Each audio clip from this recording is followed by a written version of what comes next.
Hey everybody, how's it going? Hope you're doing okay in your part of the world today. So I reacted to Dead Meat's kill count of the Stephen King's It, the 1990 miniseries that came out. Um, and this is part two of that. So let's get to it, Sean Scribers.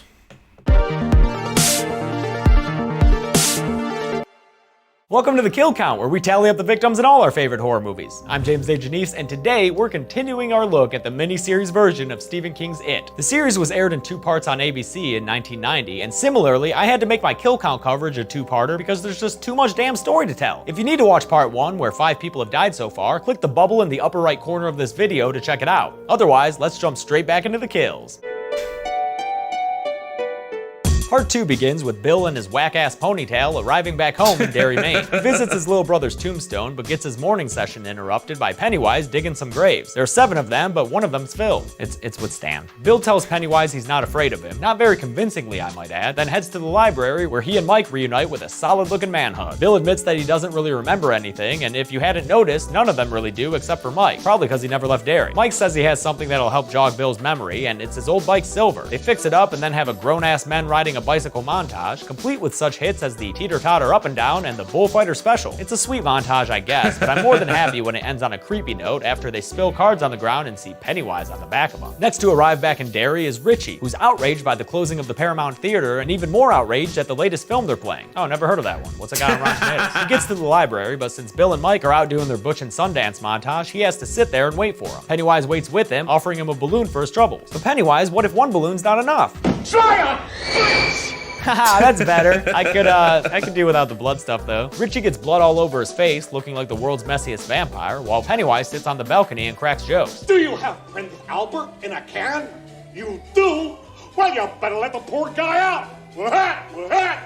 Guys, if you ever find yourself having as much fun in your life as Pennywise is here, consider yourself #blessed. Richie's not impressed by Pennywise Pablum stand-up though, so he pieces out. Taking a taxi into town is Ben, who has his driver pull over so he can hike on down to the Barrens and say hello to his old friend Moldy Skeleton Guy. Yo, what up MSG? You haven't aged a bit. Back in the taxi, he has another couple of visions, first one of Pennywise standing on the side of the road and then an ominous balloon in his cab. Eddie pulls into town next and heads to a pharmacy where he remembers a time from his childhood when the pharmacist revealed to him that his inhaler wasn't actually any medicine. It was just a placebo designed to make him feel better. Adult Eddie overhears the same pharmacist in the back, now an old man, and after a brief heart-to-heart, the old guy grabs his arm and gets creepy.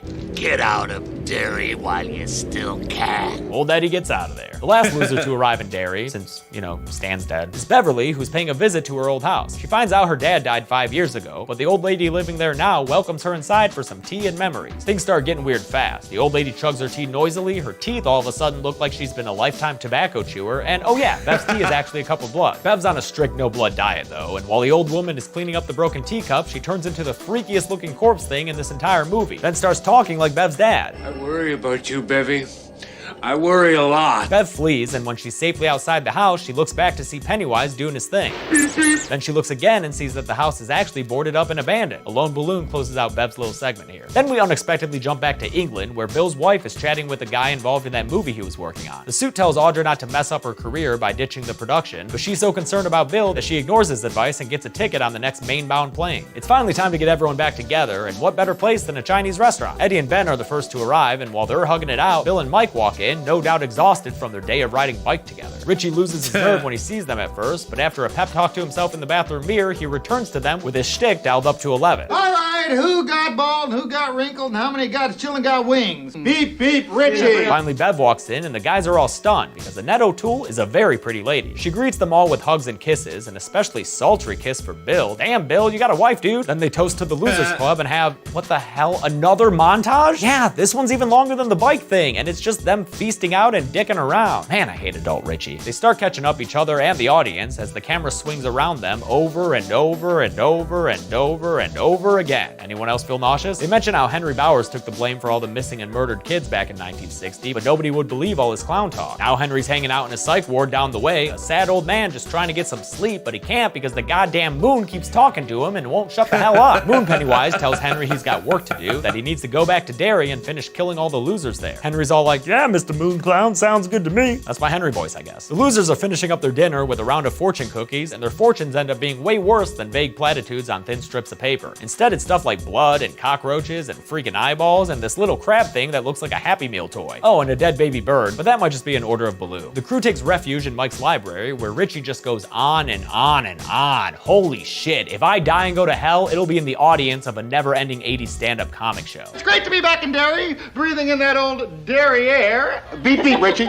Yeah, Richie, beep fucking beep. The only thing that gets him to finally shut up is the news that Stan's dead, baby. Stan's dead. Obviously, this brings the room down, and Bill reminisces about a time he saved Stan from something scary he saw. Apparently, one time Stan got called into a big old house by a mysterious voice, and once he was inside, the door locked behind him, and down the stairs came a mummy. Damn, man, just breaking out all the classic monsters for this movie, huh? And apparently Frankenstein and the creature from the Black Lagoon are in the book, too. Eddie talks about how Stan was the only one to see its true form in the sewer, and mentions something Stan told him. He said, I looked into its deadlights, and I wanted to be there. When they go for a drink in Mike's work fridge, they instead get a bunch of balloons that all float, and Stan's decapitated head, which roasts each one of the crew in turn, then converts into Pennywise's voice for his big show-stopping finale. We all float down here. They all float. God, I love it when he does that one. They all float down here, it's a classic. The library starts going all paranormal activity on the gang until they do a friendship huddle and shut that shit down. They wisely get the idea to ditch the creepy library and head someplace else for the night. Back at the psych ward, Henry gets a visit from an undead Belch who he has a telepathic conversation with. Belch tells him he's gonna bust him out so he can contract Henry out to kill the losers one by one, then gives him his old switchblade as a signing bonus. As Henry approaches the exit, the security guard Coon steps out to rough him up, but it steps in to intervene, appearing as a clown with a freaking Doberman head and knocks Coons down, killing him in the standard slow motion point of view shot that this miniseries leans way too heavily on, but probably had to because, you know, it was a network miniseries. Now at a quaint hotel, Mike catches everyone up, reminding them of all the kids that were disappearing in 1960. He tells them that every 30 years, some evil shit goes down in Derry. In 1930, the explosion down at the old ironworks.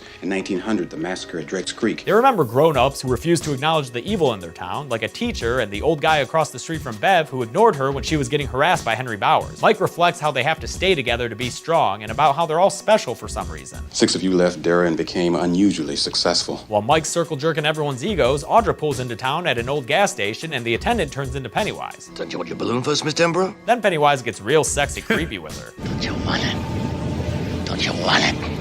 Don't you want it? I mean, I kinda do, but mostly because you're Tim Curry. Audra's not quite dead yet though, so she avoids being added to the kill count for now. The gang shoots the shit some more, Ben telling everyone how he lost all his weight, and Bev telling them that as a child she felt like she was going insane over the bloody sink business until the day they all came over and confirmed that it was real, then helped her clean it up. I fell in love with all you guys that day. I'm not sure, but I wonder if that line is a reference to an infamous scene that happens in the book, but doesn't happen in this movie and won't happen in the new one. If you're curious, just look up Stephen King's It Gangbang.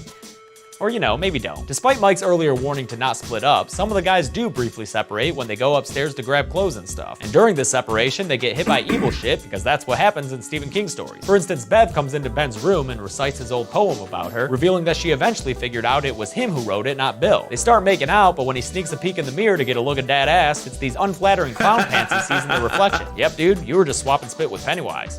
Kiss me, fat boy. Cross that fetish off the bucket list. As bad as that is, things are much worse for Mike when Henry Bowers ambushes him from the bathroom and stabs him in the side with a switchblade. Ben and Eddie break into Mike's room and rescue him, and in the process, Henry stabs himself in the chest, killing him to rid the group of evil Danny Zuko once and for all, and giving us the 7th kill of the miniseries, a whopping 2 hours and 33 minutes in. The gang rushes Mike to the hospital and stays overnight, Bev complaining that it is a real big meanie. When Ben comforts her, she recites his poetry to him, freaking him out because of the whole clown pants dalliance he had the night before. Damn it, Bev, is that you in there? Is that the clown? She assures him she ain't got no clown inside, and they make sweet, sweet lip love. Back inside, they're given an update on Mike by a doctor played by a dude who couldn't give less of a shit about this role. He's not out of the woods yet.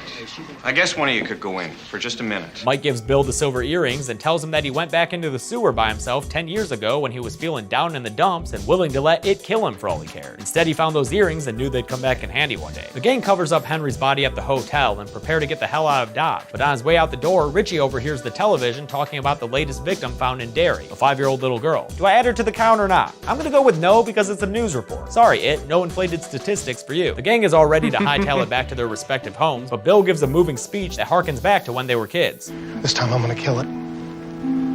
Help me.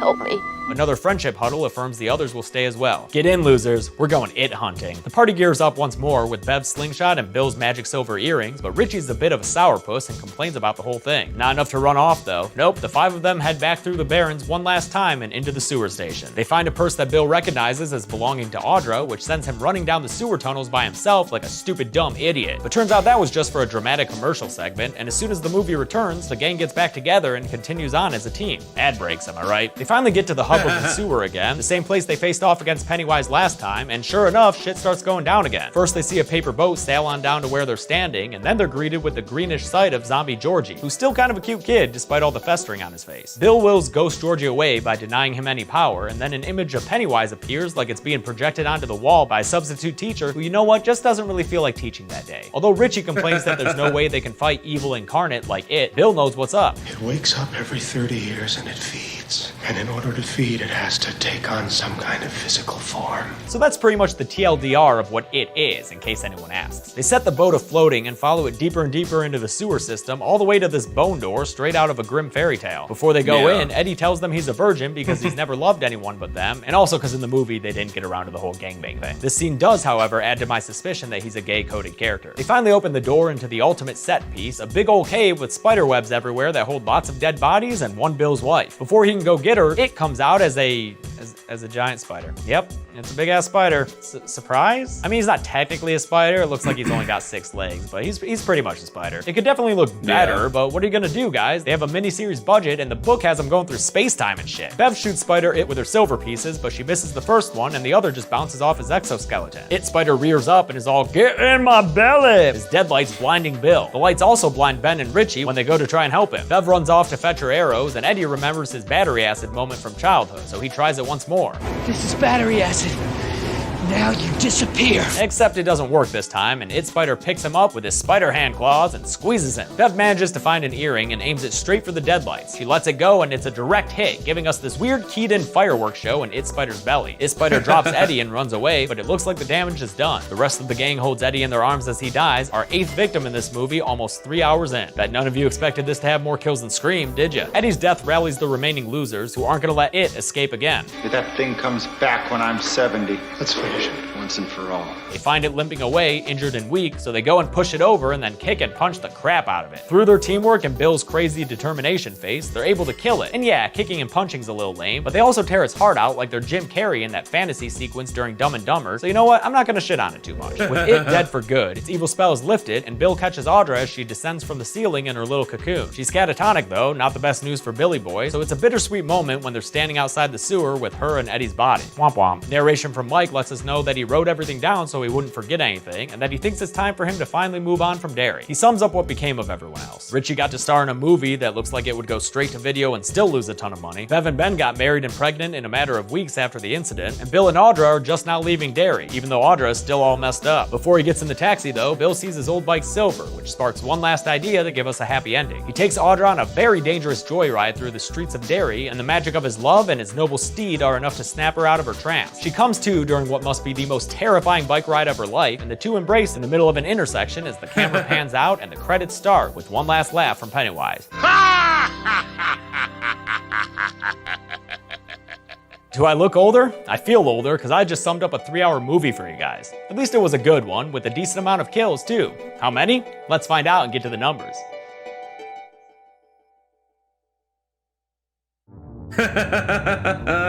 There were 9 deaths in Stephen King's It, which is 9 more than some of you expected, because I guess you really don't know this story. Of the victims, 1 was a little girl, 7 were males of various ages, and the last was a giant evil demon spider clown thing. Yeah, that's a weird breakdown when it comes to gender, so, you know, whatever. At a runtime of an insane 3 hours and 7 minutes, that comes out to a kill, on average, about every 20 minutes. Golden Chainsaw for coolest kill doesn't have a lot of options, so I'll give it to Belch. There's no blood or anything, but I think it's cool the way he folds in half, and his facial expression is one of frozen terror, which really sells it. Dull machete for lamest kill? Take your pick. I guess Vic, since we never even hear a description of what happened to his body. And that's it! The ABC miniseries production of Stephen King's It was released in 2 parts back in 1990, and while it has its flaws, it's a solid effort when it comes to translating this massive book to screen. And hey, don't worry, we get to see another attempt at a movie version in just a week. As for us, we're getting back on the Chucky train next Friday with Child's Play 3. Until then, I'm James A. Janice. This has been The Kill Count. Hey guys, thanks a lot for watching this. Yeah, I love the It miniseries, especially Pennywise. Tim Curry did a phenomenal job playing Pennywise.